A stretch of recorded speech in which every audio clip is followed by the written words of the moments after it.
Olá, seja bem-vindo mais uma vez ao canal da Assembleia de Deus Central em Araguari, aqui no estado de Minas Gerais.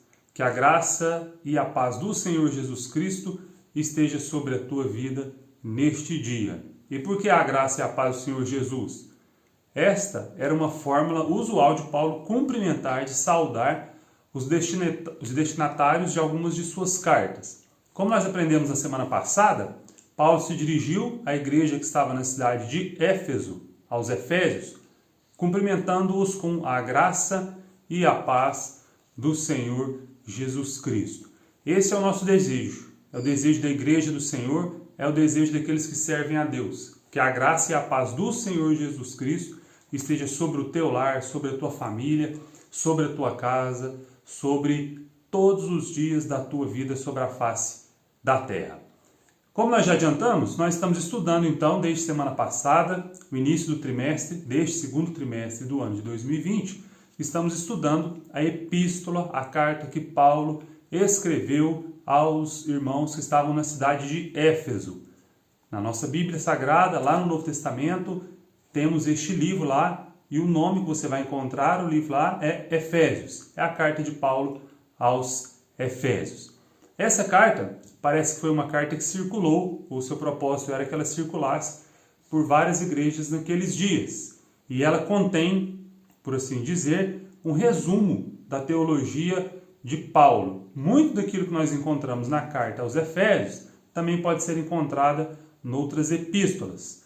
E hoje nós estamos aqui então no segundo domingo, nosso segundo encontro deste segundo trimestre do ano de 2020, onde nós estaremos estudando segundo a proposta das lições bíblicas editadas pela CPAD, o material que nós usamos para a Escola Bíblica Dominical. Nós estaremos então estudando a lição de número 2, cujo título é A Sublimidade das Bênçãos Espirituais em Cristo. Esse é o material que nós estamos usando, lições bíblicas deste segundo trimestre do ano de 2020.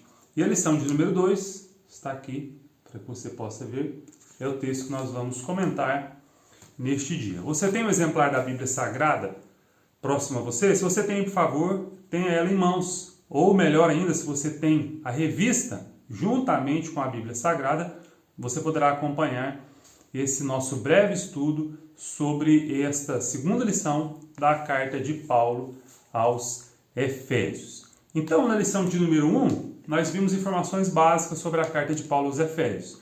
Autoria, que seria de Paulo, provável data da sua escrita, entre os anos 61, provavelmente, e 63 depois de Cristo, e também os destinatários. Vimos algumas informações acerca também da cidade de Éfeso. E hoje nós queremos meditar sobre uma porção de versículos ali do capítulo de número 1.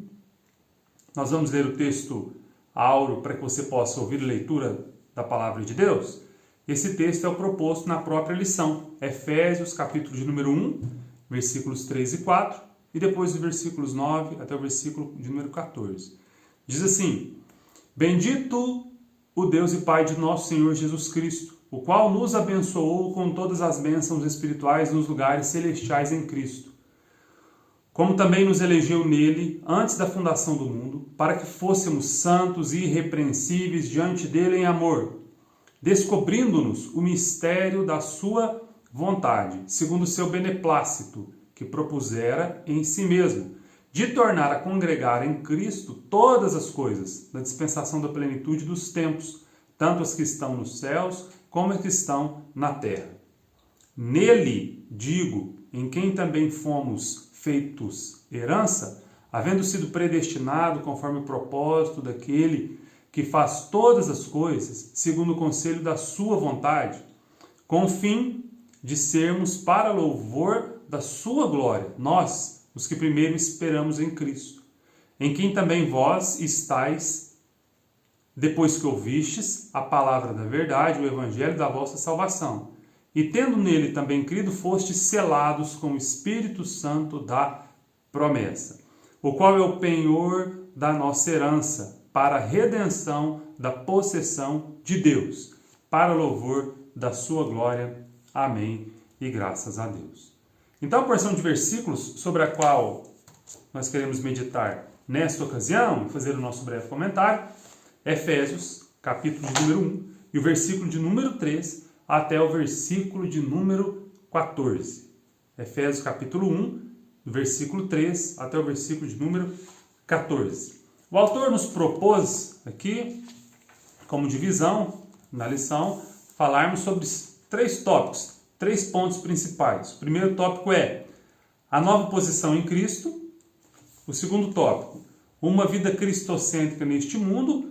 E o terceiro tópico da lição, o Espírito Santo, penhor da nossa herança.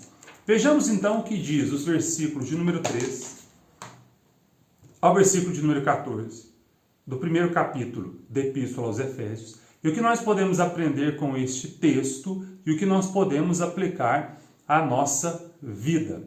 Um dos propósitos claros da Escola Bíblica Dominical é aprendermos mais da Palavra do Senhor, obviamente, é armazenarmos informações de cunho teológico, histórico, mas também nós temos a capacidade de extrair lições para aplicar no nosso dia a dia. Lições que nós vamos fazer com que a nossa vida espiritual, a nossa vida devocional, a nossa vida em sociedade, em família, seja aprimorada, seja aperfeiçoada, para que a cada dia nós sejamos mais e mais parecidos com o nosso Senhor Jesus. Então, sempre temos esse propósito, de extrair do texto que nós estudamos, aplicar ações para a nossa vida cristã.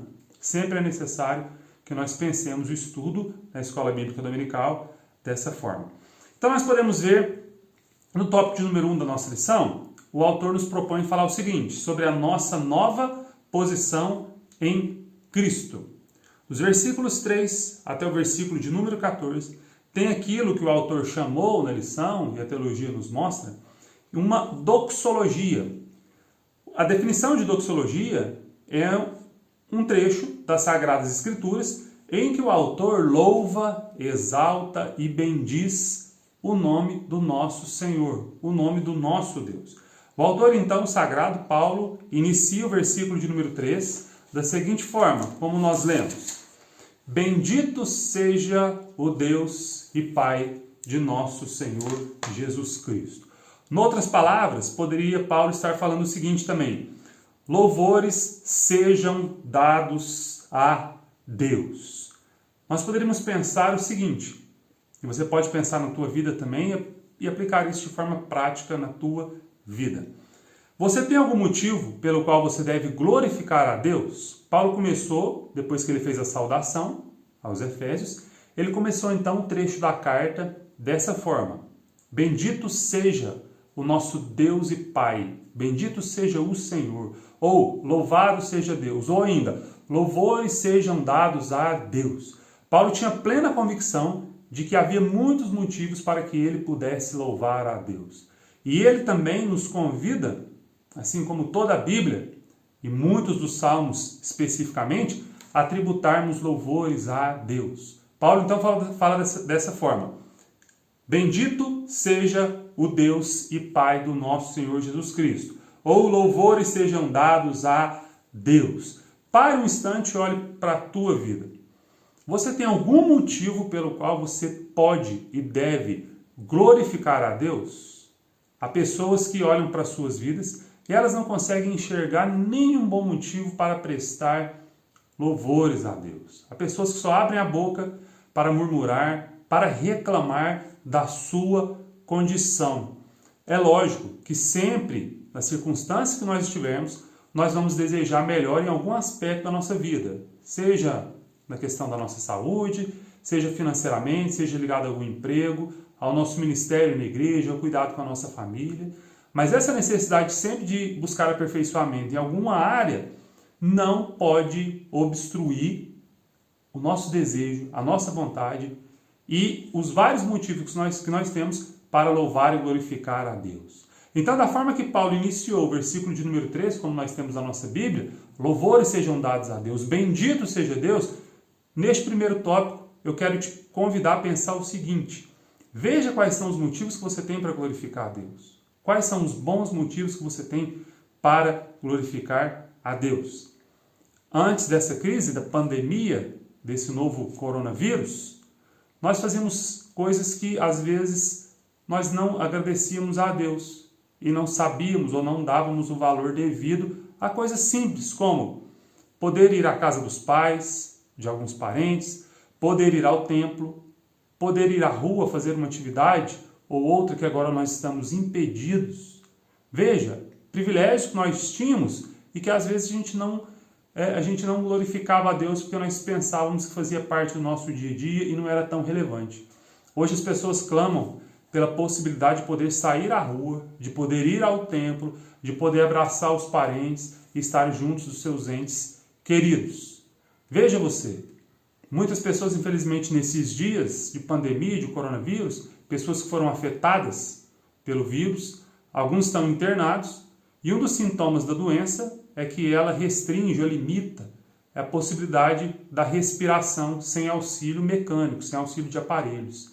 Então, muitas pessoas que estão neste momento internadas em razão dessa doença precisam necessariamente da ajuda de aparelhos para cooperar ali na respiração mecânica. Eu e você estamos aqui agora nesse momento e nós não temos necessidade de nenhum aparelho para que nós possamos respirar. O simples fato, então, de nós respirarmos é motivo de glorificarmos a Deus. Então, apesar das circunstâncias, louvores sejam dados a Deus. Glorificado seja Deus, que tem cuidado de nós e que nos tem cercado de muitas e muitas bênçãos. Talvez as circunstâncias não são hoje como nós desejamos, mas uma coisa é certa, louvores sejam dados a Deus. Vamos continuar um pouco mais e ver o que eles são nos dias? Por que Paulo estava glorificando a Deus? Por que Paulo louvava a Deus? Quero pegar aqui o exemplar da Bíblia Sagrada e fazer uma leitura na edição de Almeida Revista e atualizada, e diz assim o texto, a partir do versículo de número 3. Bendito seja Deus e Pai de nosso Senhor Jesus Cristo, que tem nos abençoado com toda sorte de bênção espiritual nas regiões celestiais.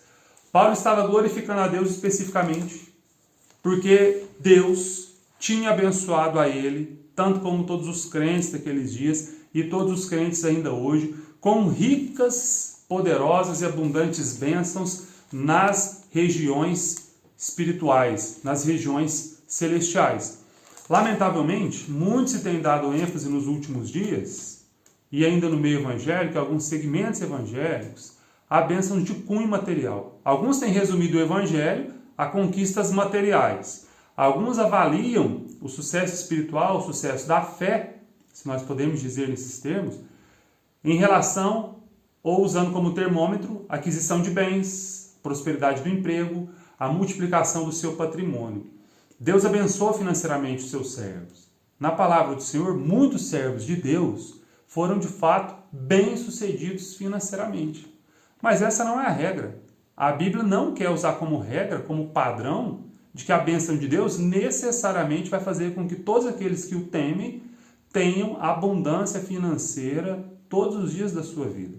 Então, Paulo estava glorificando a Deus aqui por bênçãos que todos os crentes receberam e recebem em todos os lugares sobre a face da terra, em todos os tempos. Que bênçãos são essas? Bênçãos espirituais. Porque ele disse da seguinte forma: bendito seja Deus e Pai do nosso Senhor Jesus Cristo, que nos tem abençoado com toda sorte de bênção espiritual nas regiões celestiais em Cristo. Que bênçãos são essas? O autor da lição nos traz aqui uma breve lista de algumas dessas bênçãos pelas quais Paulo estava glorificando a Deus e pelas quais você deve glorificar. No tópico de número 1, se você tem lição, no item 2, ele listou assim, algumas bênçãos. Deus nos elegeu para sermos santos. É uma bênção que nós temos recebido da parte de Deus no âmbito espiritual. Predestinou-nos para sermos filhos, nos fez agradáveis para si, remiu-nos por meio do sangue de Jesus, acolheu-nos por sua vontade redentora, revelou-nos a palavra da verdade, selou-nos com o Espírito Santo da promessa e ainda garantiu a validade da promessa que ele fez a nós. Veja, quantas bênçãos de cunho espiritual e são as mais importantes, que o Senhor nos deu, e Paulo estava falando que era motivo de bendizer, de glorificar, de adorar o nosso Senhor e Salvador Jesus Cristo. Então, mesmo que você, nesses dias de pandemia, dentro de casa, esteja com algumas limitações de locomoção, talvez até de trabalho, talvez até a sua renda tenha diminuído, saiba que você ainda tem muitos motivos para glorificar a Deus, porque Deus te abençoou com muitas e ricas bênçãos nas regiões celestiais em Cristo Jesus. Tanto é que agora aqueles que creram em Jesus, nós que cremos, estamos numa nova posição. Que posição é essa? Nós antes éramos considerados, na nossa ignorância, quando não temíamos a Deus e andávamos longe de Deus, desgarrados, como ovelha que não tem pastor, quando éramos inimigos de Deus, nós tínhamos como opositor o próprio Deus. Porque na vida de pecado, na vida de impiedade, Deus não é amigo do homem ou das suas práticas pecaminosas. Até que o homem venha arrepender-se dos seus pecados e entregar-se a Jesus Cristo.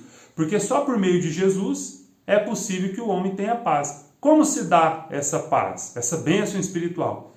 Romanos capítulo 5 e o versículo de número 1. Paulo informa a igreja que estava em Roma o seguinte: justificados, pois, pela fé em Cristo Jesus, nós temos paz com Deus. Veja que bênção espiritual que Deus nos concedeu nas regiões celestiais, a possibilidade de nós termos paz com Deus, e isso por meio de Jesus Cristo. O que nos faz agora termos uma nova posição diante de Deus. Que posição? Antes éramos inimigos de Deus, mas agora em Cristo Jesus nós somos amigos, nós somos filhos de Deus. E por sermos filhos de Deus, irmãos de Jesus, nós somos co-herdeiros com Jesus Cristo. Então, por tudo isso, bendito seja Deus. Louvores sejam dados a Deus. É assim que Paulo iniciou essa doxologia, esse trecho de louvores, de glorificação ao nome do nosso Deus e Pai. Então, no tópico de número 1 da nossa lição, a nossa nova posição em Cristo nos foi dada por Deus. E bendito seja Deus por isso, Deus e Pai do nosso Senhor e Salvador Jesus Cristo. A nossa nova condição em Cristo agora, nessa nova condição em que nós somos justificados, fomos regenerados e fomos santificados, isso sim, essas são bênçãos espirituais nas regiões celestiais pelas quais nós devemos agradecer muito a Deus. O tópico número 2 da lição, o autor intitulou da seguinte forma: uma nova vida cristocêntrica neste mundo. Nós podemos dividir esse trecho de Efésios capítulo 1, do versículo 3 até o versículo de número 14. Dos versículos 3 ao versículo 6, nós vemos ali uma ênfase de Paulo na pessoa do Deus Pai. Dos versículos 7 até o versículo de número 12, nós vemos certa ênfase na pessoa do nosso Senhor e Salvador Jesus Cristo. E eu quero ver com você o versículo de número 10, que diz o seguinte, Efésios, capítulo número 1, e o versículo de número 10. Vamos ler a partir do versículo de número 9.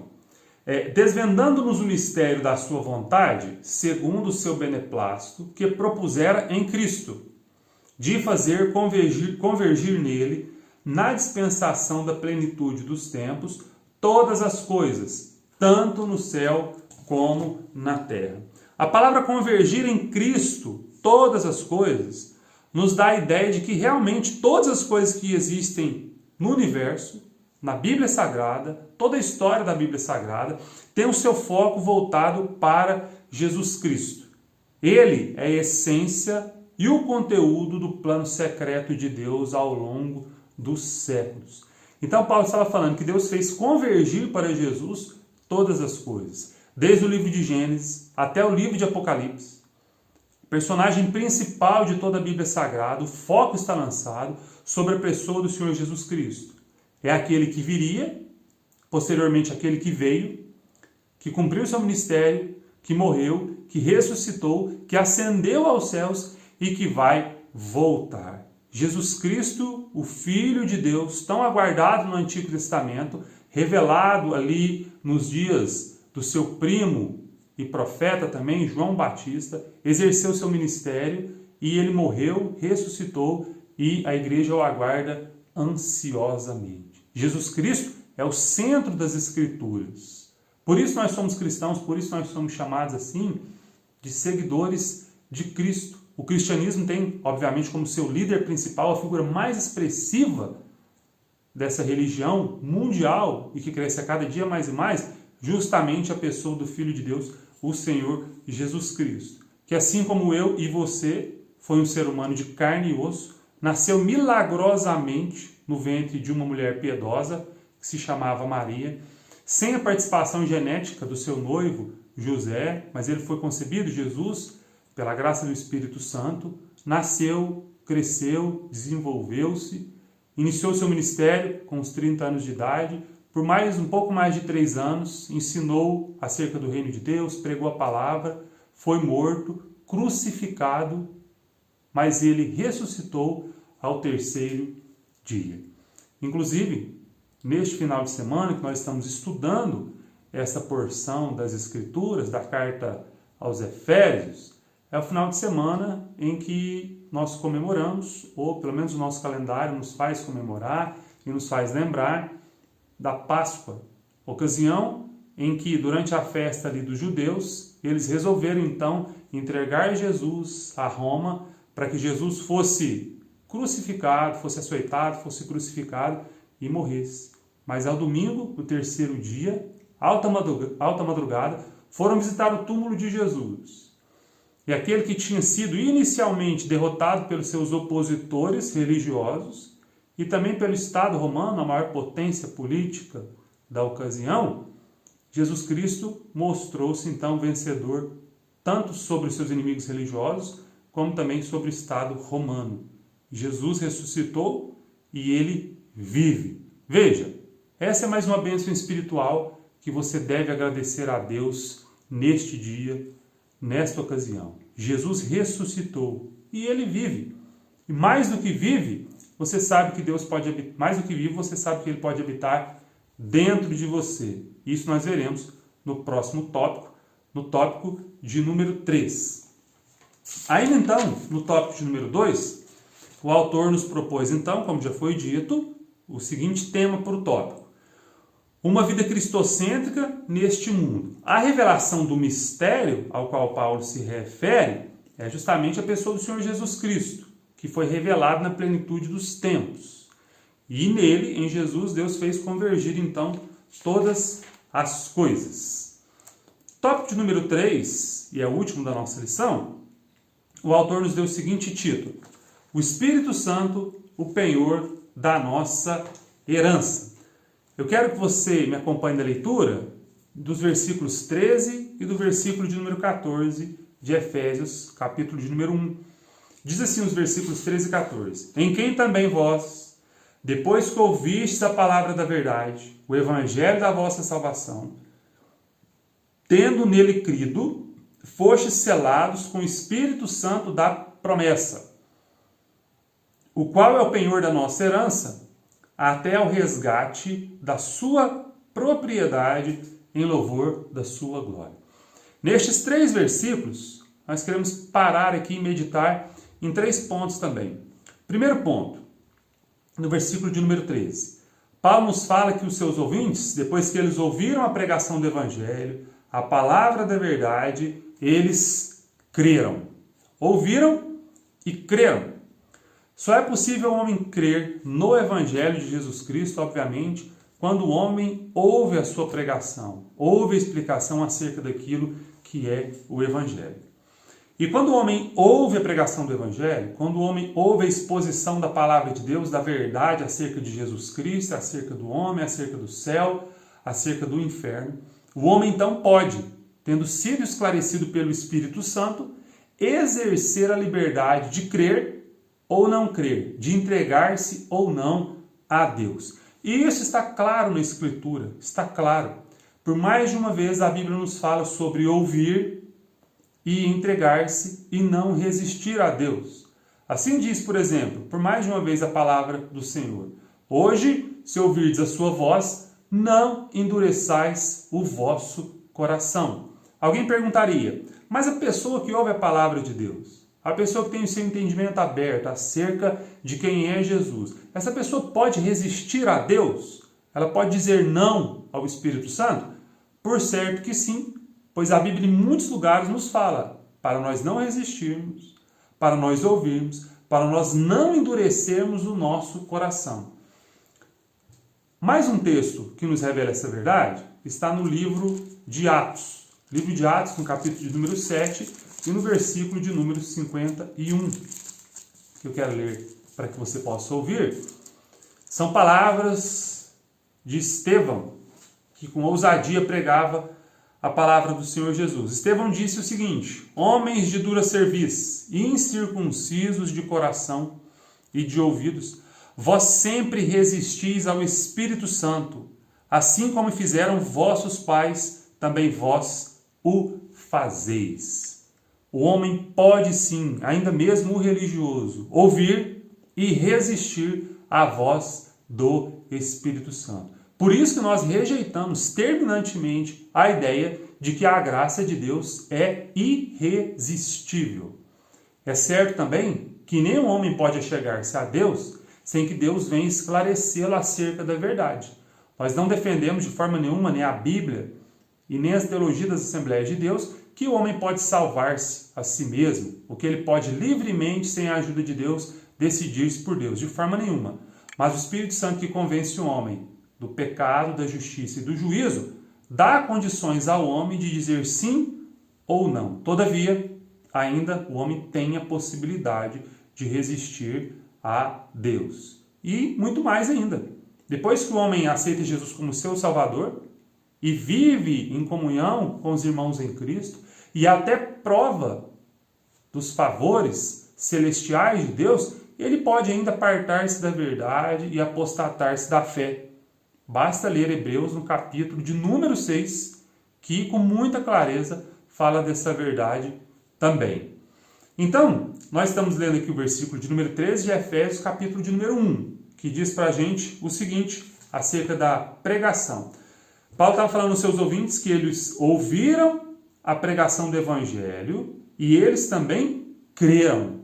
A pessoa é esclarecida por Deus e ela exerce então a faculdade de crer. Há quem diga equivocadamente que primeiro a pessoa é salva para depois exercer a faculdade de crer. Que ela só passa a crer, só exercita a fé depois que ela é salva. Isso não encontra respaldo de forma nenhuma nas Sagradas Escrituras. O que a Bíblia diz é que o Evangelho é pregado e que o indivíduo sim exerce então a faculdade de crer ou não no Evangelho. Disse Jesus: ide por todo mundo, pregai o Evangelho a toda criatura. Pregai. Quem crer e for batizado será salvo. Quem não crer já está então condenado. Mais ainda, no versículo 13, Efésios 1 e 13, Paulo usa a seguinte expressão: que também fostes selados com o Espírito Santo da promessa. O que quer dizer essa palavra selo que Paulo emprega ali no seu escrito, então, à igreja que estava em Éfeso? O selo pode ser visto como uma marca de propriedade sobre um determinado bem. É uma marca sobre a propriedade particular. Quem então era detentor de determinado bem podia selar, podia marcar, identificando que aquele bem era de sua propriedade. Nesses termos, Paulo está usando essa expressão para falar que nós, os crentes, nós fomos selados com o Espírito Santo da promessa. A partir de quando que o Espírito Santo habita no crente? Nós podemos falar com segurança diante da Bíblia que o Espírito Santo habita no crente a partir do momento em que o crente crê em Jesus de todo o coração.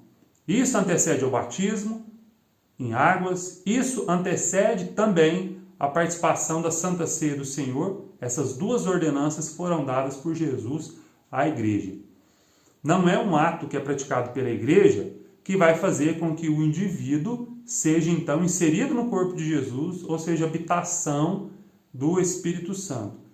Essa habitação, esse selo, quando Deus sela o indivíduo com o Espírito Santo, isso ocorre no momento da conversão.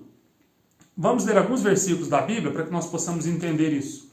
Romanos, no capítulo de número 8, em versículos de número 15 e versículo 16, diz o seguinte, Romanos 8, versículo 15 e 16 diz o seguinte: porque não recebestes o espírito de escravidão, para viverdes outra vez atemorizados, mas recebestes o espírito de adoção, baseados no qual clamamos, Abba, Pai. O próprio Espírito Santo testifica com o nosso espírito que somos filhos de Deus. Então, Paulo estava falando que nós recebemos o Espírito Santo. Mais ainda, Gálatas, no capítulo de número 4 e versículo de número 6, epístola de Paulo aos Gálatas, capítulo 4 e versículo de número 6 diz o seguinte: e porque vós sois filhos, enviou Deus ao nosso coração o Espírito de seu Filho, que clama, Abba, Pai. Mais ainda, 2 Coríntios capítulo 1, versículos 21 e versículo 22. Só mais esse texto para que nós possamos então acrescentar essa verdade. Segunda carta de Paulo aos Coríntios, capítulo 1, versículos 21 e versículo 22. Mas aquele que nos confirma convosco em Cristo e nos ungiu é Deus, que também nos selou e nos deu o penhor do Espírito em nosso coração.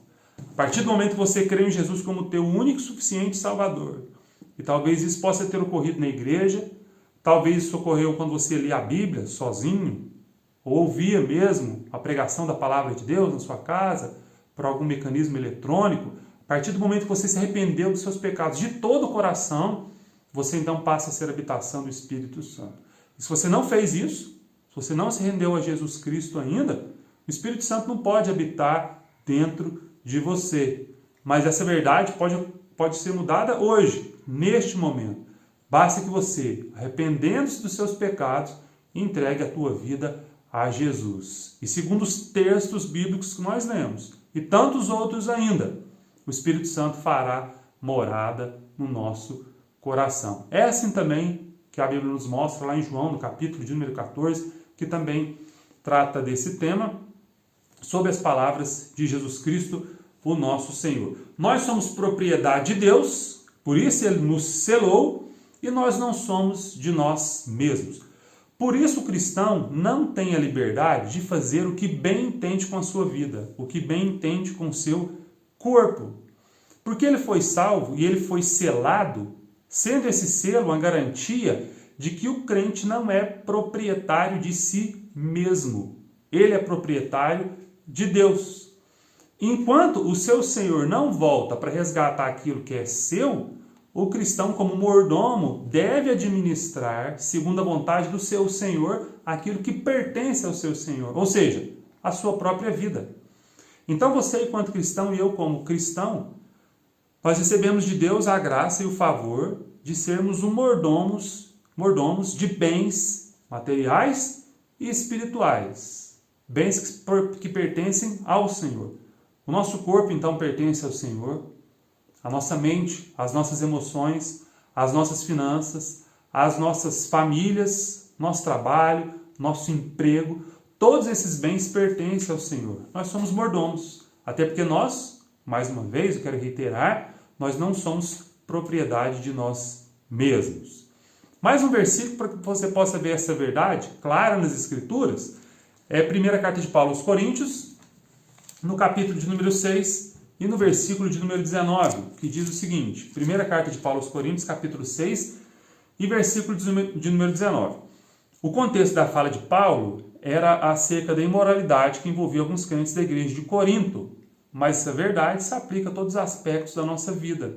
É o que diz no versículo de número 19 o seguinte, acaso não sabeis que o vosso corpo é santuário do Espírito Santo, que está em vós, o qual tendes da parte de Deus. Vosso corpo é santuário do Espírito Santo que está em vós, o qual tendes da parte de Deus, e que não sois de vós mesmos.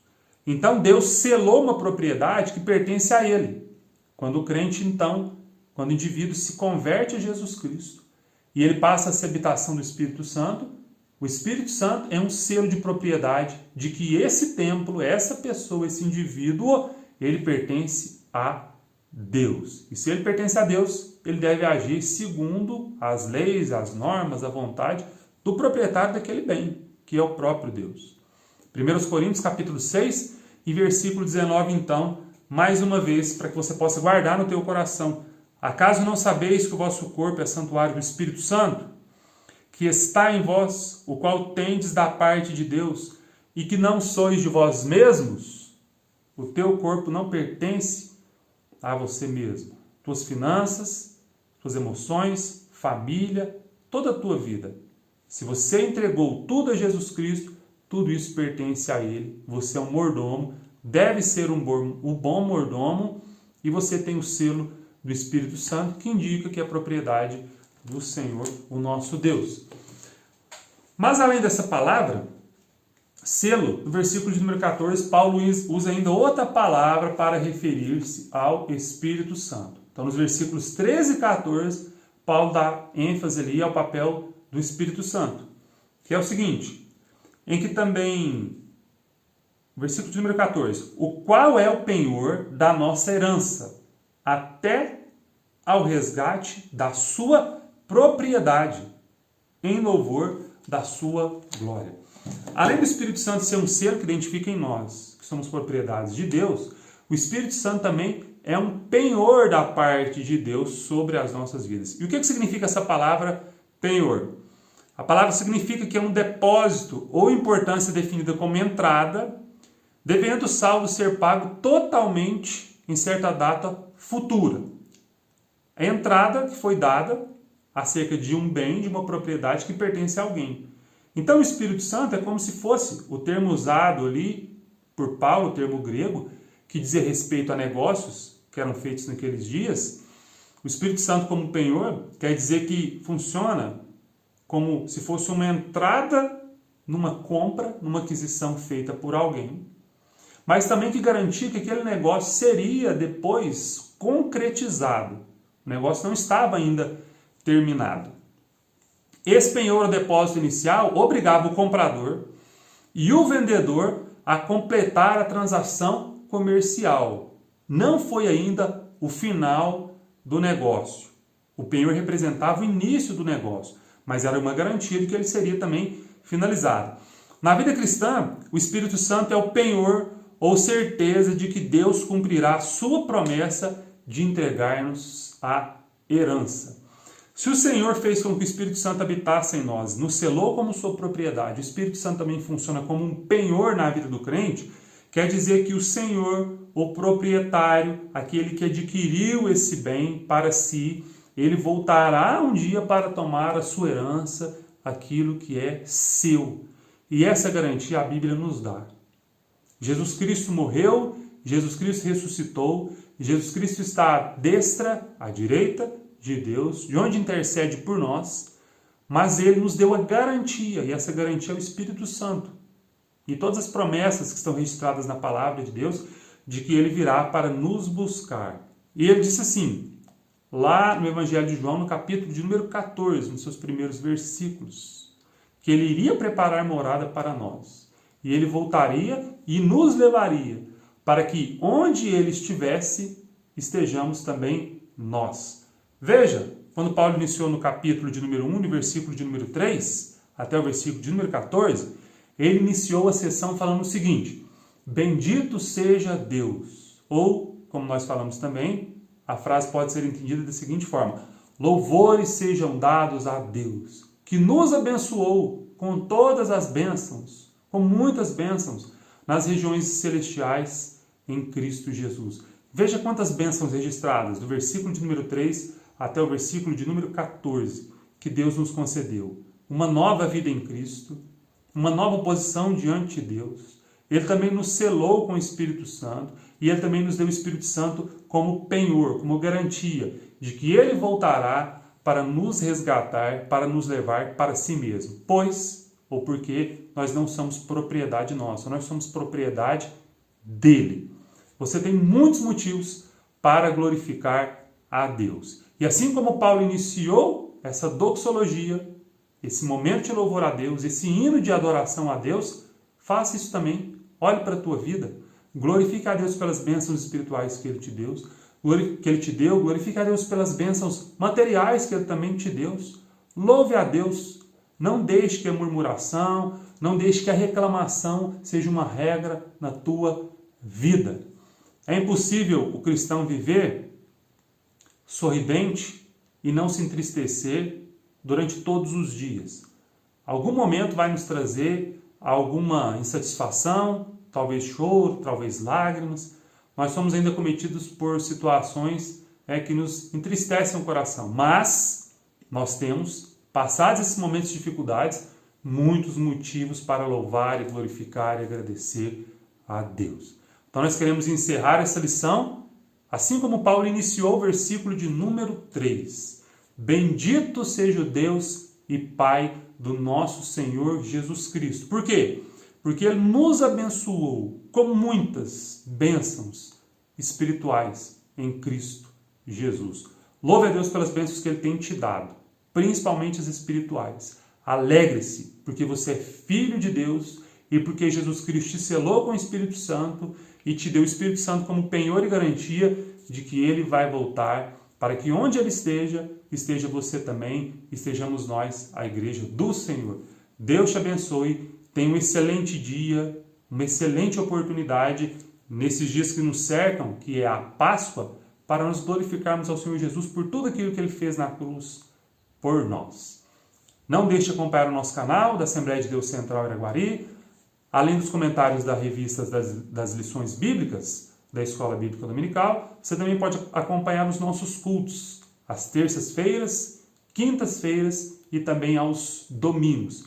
Participe online conosco. E findando esse período de afastamento, de quarentena, se você puder, nós estaremos juntos ali na Rua Natal Mujara 297, no centro de Araguari, e também nas nossas congregações espalhadas pela cidade. Deus te abençoe em nome de Jesus Cristo. Bendito seja Deus, louvado seja Deus, por todas as bênçãos que Ele nos tem concedido. A graça e a paz do Senhor Jesus seja sobre a tua vida. Amém e graças a Deus.